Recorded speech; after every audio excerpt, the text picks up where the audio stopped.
hello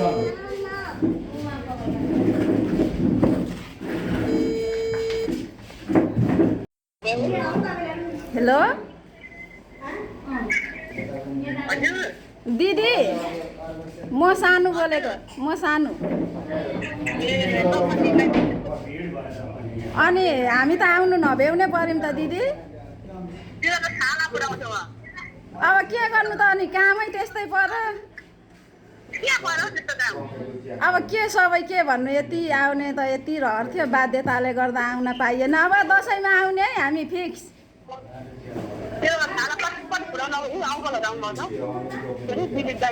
दसैँमा आउने नि त दसैँमा पनि तिहारमा पनि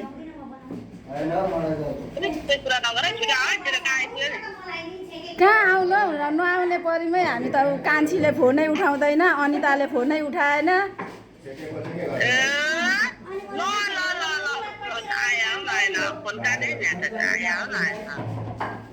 रिसाउनु भएको दिदी दसैँमा आउँछौँ